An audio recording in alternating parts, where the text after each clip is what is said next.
Halo semuanya, perkenalkan nama saya Sasi Maulida Zakira Azaria dari kelas 5-6 dengan nomor urut 28. Saya Zaira Putri Abidin, nomor absen 34. Banyak sekali berita mengenai banyaknya sampah plastik yang ada di lautan.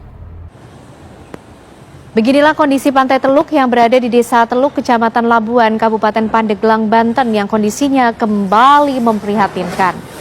Setelah sebelumnya pernah viral dan dibersihkan Pandawara Group bersama masyarakat, pantai kembali tertutup sampah jenis plastik dan juga kain.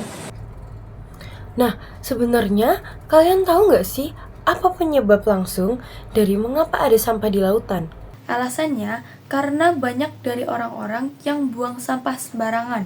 Nah, sampah yang dibuang di sungai ataupun di danau akan terbawa oleh air hujan, akhirnya nyampe ke air laut. Nah, ataupun kadang juga ada nelayan atau kapal yang buang sampah sembarangan di laut. Banyaknya sampah di lautan kadang juga karena ulah manusia yang tidak sadar bahwa mereka suka membuang sampah sembarangan. Seperti contohnya warga Indonesia yang suka membuang pampers atau minuman-minuman kemasan dan ciki-ciki lainnya kepada sungai atau yang kita sebut kali. Nah, hal-hal kecil itu yang akan membuat penumpukan sampah pada lautan.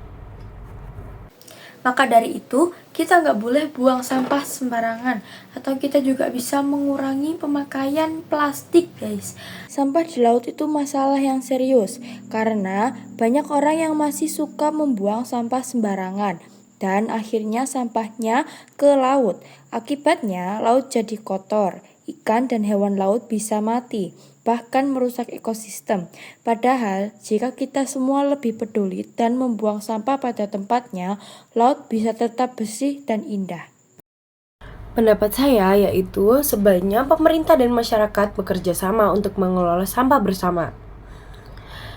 Tidak karena hanya merusak ekosistem laut, sampah-sampah yang tidak mudah terurai ini juga dapat merusak ekosistem lainnya.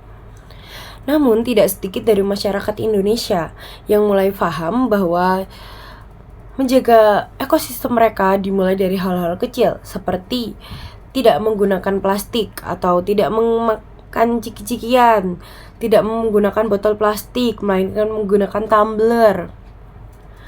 Memisahkan sampah basah dengan sampah kering, seperti botol-botol itu dimasukkan ke sampah kering, kayak itu bisa di reusable. Nah, yang ketiga, masyarakat Indonesia juga mulai banyak yang reusable sampah atau menggunakan ulang sampah.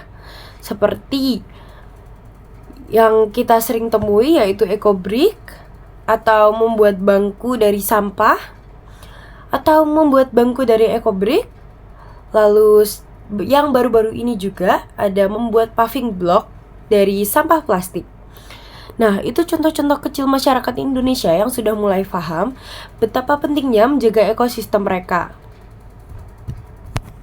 Sebaiknya masyarakat Indonesia menstimulasi anak-anaknya dari mulai kecil untuk menciptakan generasi emas yang menjaga ekosistem bumi dan menjaga ekosistem Indonesia tentunya. Dari hal kecil yang saya sebutkan tadi, kita semua masyarakat Indonesia masih dapat menikmati pemandangan alam yang luar biasa. Tidak hanya kita masyarakat Indonesia, mungkin sebagian hewan-hewan atau yang berada di laut juga dapat menikmatinya, karena dengan kita tidak mencemari ekosistem mereka, mereka dapat leluasa untuk bergerak, berenang, dan menikmatinya. Sekian video pendapat dari kami. Wassalamualaikum warahmatullahi wabarakatuh. Dadah!